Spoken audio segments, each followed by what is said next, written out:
Okay, hello. I am taking this moment after dropping my kids off at the house, then leaving the house, and going to the bank to say hello. I made a list. Some crazy things that just make you go, ah. Number one, I thought it was probably time that I informed my ex-husband that I was going to go through this process. I had talked to him about it a couple times over the years. He's kind of anti-medical intervention for anything, honestly. But once you get to be about my bigness, my size, people around you start to go, maybe you should do surgery. Maybe that's not the worst plan.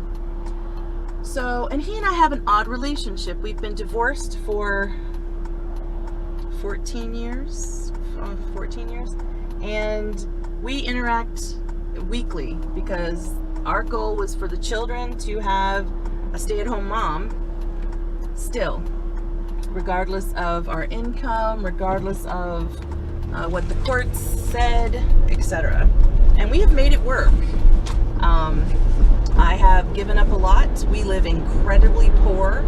He contributes more than the government says he is required to do so, and we've made it work. It might be because he's Puerto Rican, Hispanic families put a lot of weight to the mom staying at home. So it's worked for us. So we have an unusual relationship. Not a lot of people understand. He will always be my family, and we have been there for each other, even though we would never marry again.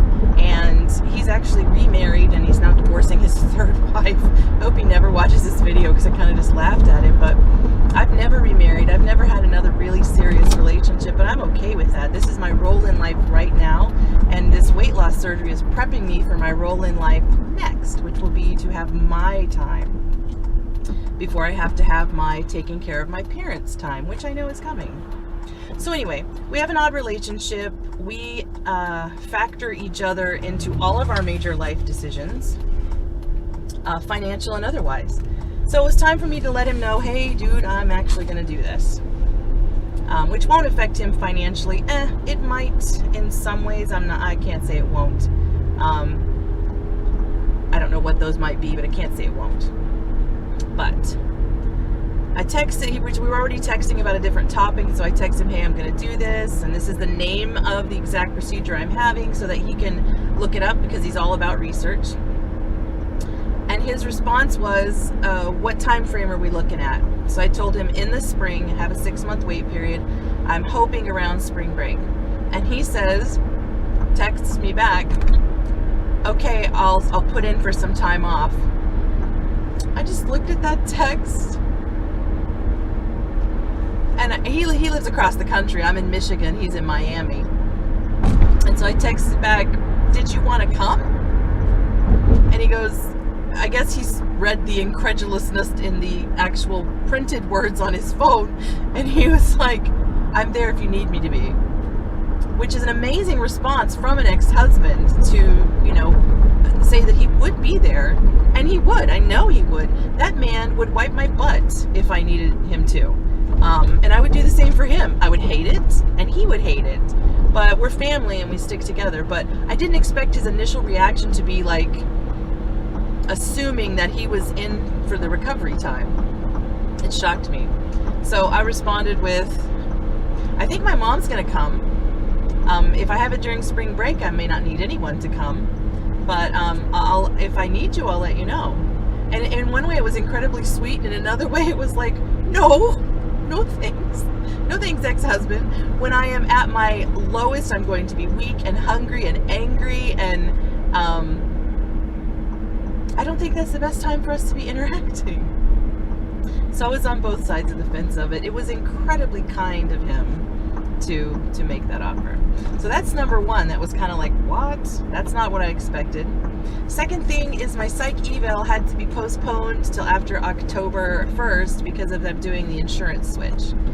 I'm doing the insurance switch so that my wait time between trying to get the surgery and being approved goes from 12 months to 6 months. So they called me and say that it's currently not covered under the one I have, and that I would have to be self-pay, but it's literally only a few weeks away.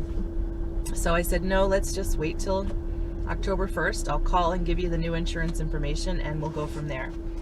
That was kind of a relief in a way, because I had a lot of appointments booked already for September. And I have 6 months to do all these appointments. It's just like I want to get everything done while I have fire under my ass. So that's the second thing. Third thing is I have angry thighs. I decided I would take place in Alicia's 30-day squat challenge. I've never really done squats, even when I was really healthy and exercising a lot. Even the last time when I really did like a modified couch to 5K and I dropped, I don't know, 45 pounds and I was lifting weights, I didn't do squats then. So what made me think that this was a good thing? Well, you know what? She inspired me. Damn her. So I was like, yeah, I'll do squats. No problem. So I did 50 on the first day and 60 on the second day because I wanted to catch up to where they were, because they're on day 7 and they're up to like 80 squats. I can barely walk. I can barely walk. Sitting down on anything, I have to talk myself into making that lowering the body motion where my thighs are activated. And I said I was going to try not to take any rest days because I want to catch up to where they are. I don't know. It's my determination getting ahead of my body, and I'm famous for that. I'm gonna try not to get upset here. I have a lot of willpower, but I let my body go so far that my body can't do what I want it to do. So today, I don't know if I'm gonna be able to do any squats. It's only day 3, but because I just jumped out the gate, it's like I've already set myself back. I've set myself back by being too enthusiastic. Is that not the stupidest thing you've ever heard? So I'm going to try. And this will be the turning point. This will be not the turning point. This will be what's different about this. Is when I can't do 70, it's 10 more than yesterday. When I can't do 60, when I can't do 50, 40, 30, when I can't do 5 because I've overdone it, I am not going to blame my determination. I'm going to blame my thighs. And it's not their fault. My thighs are fat girls. It's not their fault. They didn't eat it. I did. So I'm not going to blame my willpower. I'm not going to blame my determination, my chutzpah. I'm going to blame my thighs. And who knows, I may be able to power through and get it done. I just don't know. So I am pulling into the bank. So I'm going to pause here, and then I will be back after the bank. Okay. All right, I'm actually back in my driveway because I thought I had pushed the record button and I didn't. I didn't realize it till just now. Okay, so the last thing I said is I'm not going to let myself get derailed if my body can't do what I'm demanding it to. I'm just going to do less, and eventually my body will do what I demand it to do. 2 quick more things. I was really, really hoping to do swimming as my major exercise, and I'm not going to be able to because I realized, and this made me sad, I can't use a pool ladder. The YMCA does offer a scholarship program for low-income families. I could still do it and go use their gym equipment, but I really wanted the pool, and I can't use a pool ladder, and they don't even have one of those handicap slings that hydraulically lowers you in and out of the pool, and they don't have steps. And that was a sad moment for me because I was hype. I was into that. My oldest son, 20, who was probably 60 pounds overweight, was in with me. We were going to go swimming. And it's Michigan. There's lakes, but winter's coming. So that got me down.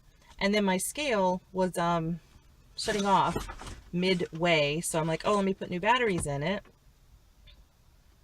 And now, after the new batteries, it's weighing me 5 pounds more than it was the other day, which is a bummer. because I thought I had lost weight, and maybe I did. Maybe it was weighing me wrong every single time, so maybe I still went down 1.8 pounds and I was just higher than I thought I was. I don't know, but I can't be bothered with that, because it doesn't matter. That's what I keep telling myself. It doesn't matter. In fact, I may not use the scale at home anymore, because it's like, F you scale, you're not on board with the program, you'll screw you. I don't know. I'm sure this is basically a video temper tantrum that I'm having right now. A little video temper tantrum. So I'm going to look for Zumba. There's a lot of places around here, a lot of drop-in classes for $5 a class. Or you can save money by joining multiple classes, but I don't have an excuse to not go try one class.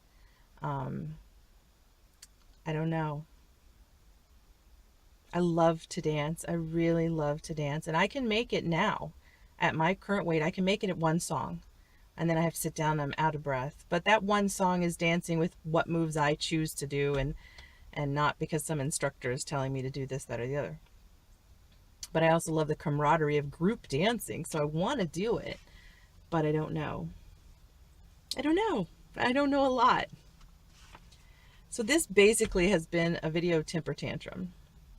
I'm ticked that a lot of these things are not going my way, but when I take a deep breath, they're all so minor. Even when you combine them together and it seems like a lot of things that aren't falling into place, they're so minor. I can't sweat any of this. I cannot sweat any of this, and I'm not. I'm not going to sweat it. Thanks to everyone for all of the encouraging comments. It was hard to put up the videos of doing squats, because I know what my body looks like. Me and my best friend, 20-something years, were laughing. She didn't see the video, but I was explaining it as, if you have one of those balloons that you make balloon animals out of, and you squish one end, and there's a soft spot over here or a weak area, and a bubble will come out. You could squish that bubble, and you can, like, do you know what I mean? Where you squeeze one side and it gets smaller, and then the bubble goes. That is what my belly and ass look like every time I would go down in the squats. They were like, whoop. Or like the throat of a frog or something. It was so ridiculous. So it was hard to put up, but I didn't hear a single bad thing. There was nothing rude said, no hate. Just sweet. You guys are sweet, sweet people. Really, you are. And I'm starting to feel like I'm like part of a group.